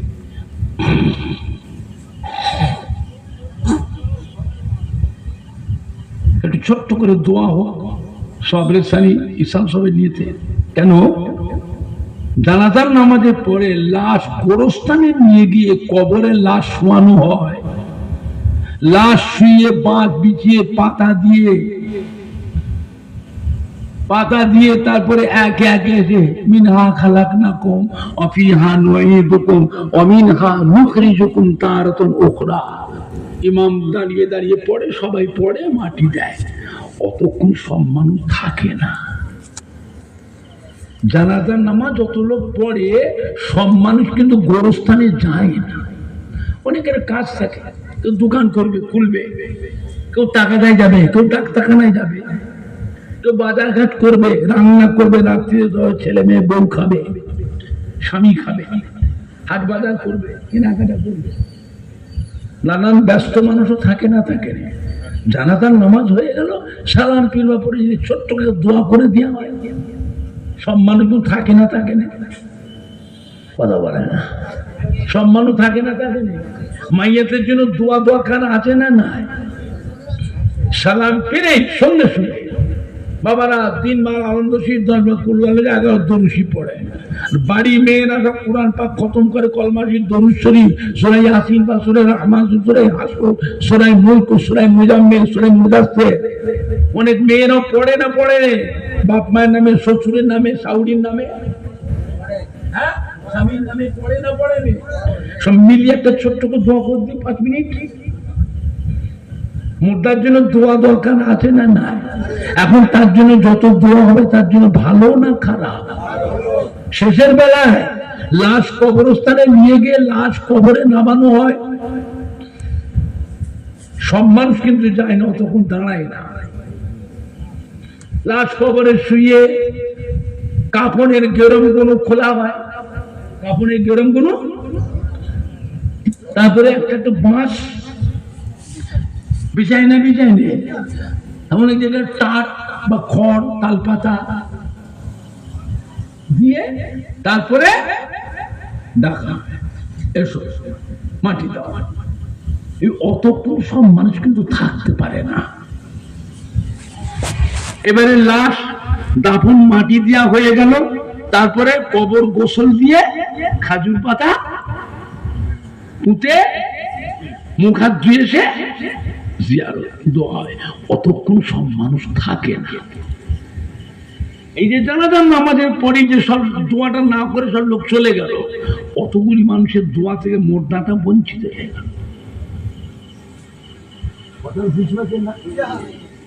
মোর্দাটা অতগুলি মানুষের দোয়া থেকে বঞ্চিত হয়ে গেল। এই জন্যই তো সব রেসানি নিয়েতে, ঈশান সবের নিয়েতে জানাজার সালাম ফেরার পরে কাতার ভেঙে সবাই সূরা ফাতিহা, সূরা ইখলাস, দরুদ শরীফ পড়ে। আর বাড়ির মেয়েরা যে কোরআন পাক বা দরুদ শরীফ, কলমা শরীফ পড়ে, সব দিয়ে একটা ছোট্ট করে দোয়া হয়ে যায়। মোনাজাত হয়ে গেল। যারা থাকলো, যারা চলে গেল, যারা থাকলো গ্রামের মানুষ আত্মীয় থাকে। শেষবেলা লাশ কবরে শুয়ে বাঁশ বিছিয়ে পাতা দিয়ে 3 মুঠো করে মাটি দিয়ে কবর সমান করে কবর গোসল দিয়ে খাজুর পাতা পুঁতে কবর গোসল দিয়ে মুখ হাত ধুয়েছে। আরেকবার দোয়া হবে, আরেকবার হবে, সুন্দর হবে। এখন মাইয়াতের জন্য যত দোয়া হবে তার জন্য ভালো না খারাপ? এই মানুষ এখন সত্যি কবরে যাচ্ছে, কবরে এখন যাচ্ছে, তার জন্য দোয়া যত হবে ভালো না খারাপ? ছোট হুজুর পীর কিবলা রাহমাতুল্লাহ আলাইহি মোনাজাতটা শেষ করলেন, গাড়িতে এসে উঠলেন, ড্রাইভার ডাকলেন, গাড়িতে বসেছে, সব মানুষ এসে ঘিরে ধরেছিল। কি ব্যাপার হুজুর? কেন? একটু আগে তো আপনার গাড়ির ড্রাইভার হরেন দিয়ে গাড়িটা পার করে নিয়ে চলে গেলেন, আপনার কি হলো? আপনার ঘুরে এলেন, ফিরে আসলেন কেন? বলে বাবা, মাইয়াতটার এত বেশি আমল, ওই মহিলাটার এত বেশি আমল, আমি চলে যাচ্ছি না, লাশের দিকে চেয়ে দেখলাম, আল্লাহ আমাকে জানিয়ে দেখিয়ে দিলেন ওর এত বেশি আমল, ওর আমলটা দেখে আমি থাকতে পারলাম না, ফিরে এসেছি বাবা। মানুষ তেমন তো কিছু আমল করতো না। কি আমল করতো বাবা? এমনি নামাজ পড়তো, ফরজ নামাজ, সুন্নত নামাজ, নফল নামাজ, তাহাজ্জুদের নামাজ, ফরজ রোজা, নফল রোজা, ফজিলতের রোজা, মানে না আরো আছে। আর কি করতে বড়? একজন মুরব্বী মনে বল, হুজুর ওই মহিলাটার একটা গুণ ছিল। হুজুর কি গুণ?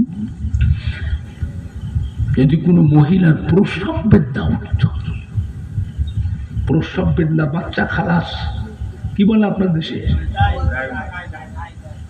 ওই মহিলা কিন্তু সঙ্গে সঙ্গে চলে আসত। পান খাওয়ার নেশা ছিল, টপ টপ করে পানে বাড়াতে কটা পান সে জানি, যার বাড়িতে যেত এক গ্লাস শরবত বলে, এক কাপ চা বলে খেত না। পানে খাওয়ার নেশা ছিল, মাঝে মাঝে আঁচল থেকে খুলে পান খেত। যতক্ষণ ওই মহিলাটা সুস্থ না হতো ওই বাড়ি থেকে উঠে যেত না। কারো কাছ থেকে 10টা টাকা বলে উঠে দিত না।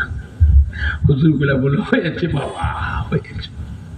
এই আমলটা আল্লাহর কাছে এত পছন্দনীয় হয়েছে, আল্লাহ ওই মহিলার নামায় আমালে নেকি আল্লাহ পরিপূর্ণ করে দিয়েছে। জোরে বলবেন না? আর একটু জোরে বলা যাবে না? আল্লাহ পাক কি চোখ দিয়েছিলেন। মুফতি আজম মেজলা হুজুর পীর কেবলা রহমাতুল্লাহ আলাইহি দানকুনিতে মাহফিল করছে। দানকুনি মাহফিলে যেয়ে দেখি স্টেজ অন্ধকার, মাইক বন্ধ, তুমুল ঝামেলা হচ্ছে। হুজুর কেবলা মেজলা হুজুর গিয়ে বাড়িওয়ালা হাজি স্যার বাড়িতে যে বসেছেন, মাইক অপারেটর এসে মেজ হুজুর কেবলার কাছে এসে পা ধরে কাঁদতেছে। কি বাবা? মাইক অপারেটরটা ছিল হিন্দু, মাইক অপারেটর হিন্দু। ও কাঁদছে, হুজুর আমাকে বাঁচা। কি হয়েছে বাবা? গ্রামের ছেলেরা যুবকরা আমাকে মারবে, কাল সকালে আমাকে মারবে। কেন, কি অন্যায় করেছো? হুজুর অন্যায় কিছু করিনি। তবে মারবে কেন? হুজুর গরিব মানুষ, ধার দিনা করে দুটো জেনারেটর কিনেছি, দুটো জেনারেটর কিনেছি, নতুন জেনারেটর। আপনি আসছেন বলে আপনার মারবে প্রথম নিয়ে এসেছি। একটা জেনারেটর চলছে আর একটা চলছে না। যে জেনারেটরটা চলছে না ওই জেনারেটরটা ছিল মাইক আর স্টেজের আলো, এটা অন্ধকার চলছে না। এত চেষ্টা করলাম, যার জন্য ছেলেপিলেদের চেঁচানিতে, ঝগড়া চেঁচামেচি করাতে আমি মিস্ত্রি নিয়েছে নতুন জেনারেটরটা খুলেছি। খুলে দেখছি সব পার্ট, মেশিন সব ঠিক আছে, কিন্তু তারপরও চলছে না। ছেলেটা আমাকে মারবে। বুঝুন, তোমার জেনারেটর কোথায় বসিয়েছ? চলো আমাকে নিয়ে যান, দেখবো। আমি দেখবো। আচ্ছা বলে মেজ হুজুর কে বলছে আমি দেখবো। কি দেখবে? মেজ হুজুর কি জেনারেটরের মিস্ত্রি? মেজ হুজুর জেনারেটরের মিস্ত্রি, কি দেখবে? বলে আমাকে দেখবো। কোথায় বসেছে বাবা? এই যে হুজুর একটা ওই জায়গায় বসেছে জেনারেটর, প্যান্ডেল লাইটিং সব চলছে। আর একটা পুকুর আছে, পুকুরের পাড়ে বসেছি, এটা স্টেজ আর মাইক চলছে। মেজ হুজুরকে যেই দেখে বলে, বাবা কি কাজ করেছো বাবা? তোমরা কি কাজ করেছো? হ্যাঁ ধরো এই জেনারেটরটা ধরে ঠেলে ঠেলে সরা। 10-12 জন যুবক বড় মিশিয়ে ঠেলে ঠেলে ঠেলে ঠেলে বেশ কিছুটা দূরে নিয়ে গেছে। থামো, স্টার্ট করো। এক চান্সে স্টার্ট, আর বন্ধ হয় না, আর বন্ধ হয় না। হুজুর আস্তে আস্তে সে বাড়িওয়ালা হাইজার বইটা ওখানে বসেছে, নাস্তা পানি করবে। গ্রামের মুরব্বীরা, মুসল্লিরা, গ্রামের যুবকরা এসে ধরেছে, হুজুর কি করলেন হুজুর? আমরা সন্ধ্যে থেকে রাত 9টা বেজে গেছে, মাথা খারাপ হয়ে যাচ্ছে, আমরা চালাতে পারলাম না। হুজুর আপনি কি করলেন? মেয়েরা হুজুর বলে, বাবা তোমরা যেখানে জেনারেটর বসিয়েছ ওই জায়গায় একটা নামাজি মুসল্লি বান্দার কবর আছে, বহুত পুরনো কবর। পুরাতন কবর। মানুষ মরে গেলে রুহুটা জিন্দা না মুর্দা? আমি আবু জাফর পুরপুরা শরীফের মসজিদের পাশে হুজরা, এই হুজরা শরীফ তাসবিহ তেলাওয়াত, ইলমে তাসাউফ, ইলমে মারিফাতের সবকগুলো মশক করি, বাতিনি ইলম মশক করি। আল্লাহ রাব্বুল আলামিন আমি আবু জাফরের রুহানি চোখ, অন্তরের চোখ আল্লাহ খুলে দিয়েছে। আমি আবু জাফরের রুহানি চোখ দিয়ে সাত আসমান, সাত জমিন আল্লাহ পাক আমি আবু জাফরকে আল্লাহ পাক দেখা। ও বাবারা, ওইখান থেকে বাবা জেনেটাটা সরিয়ে দিলাম। আল্লাহ নেক বান্দা, নামাজি বান্দা, রুহে কষ্ট হচ্ছে, ধক ধক ধক ধক ধক ধক ধক ধক করে জেনেটা চলছে, রুহে কষ্ট হচ্ছে, জেনেটাটা সরিয়ে দিলাম, স্টার্ট করলাম, স্টার্ট আর বন্ধ হয় না। এবার স্টার্ট চালু হয়ে গেছে, চলে বলো। যতক্ষণ কবরে বুকের উপর বসেছ ছিল জেনারেটর কারণে, মিস্ত্রি কেন, মিস্ত্রি বাপ এলেও পারবে না। রুটা জিন্দা না মুর্দা? আমাদের আব্বা দাদু মা দাদিরা ভাবে ইন্তেকাল হয়ে গেছে, আমরাও একদিন ইন্তেকাল হব না হব না। রুটা জিন্দা না মুর্দা? রুহ জিন্দা, রুহ মরে না। আল্লাহ রাব্বুল আলামিন এই রূহকে যখন আবার ছেড়ে দেবে, যে যার শরীরে এসে রূহ যেন এটা পৌঁছাবে, ওই অবস্থায় যার যেমন শরীর, সেই শরীর নিয়ে আবার জীবিত হয়ে কিয়ামতের ময়দানে উঠে দাঁড়াবে। জোরে বলবেন না সুবহান? জোরে বলবেন না সুবহান? মুক্তাসার করলাম, একটু সালাম পড়িয়া নবী সালাম আলা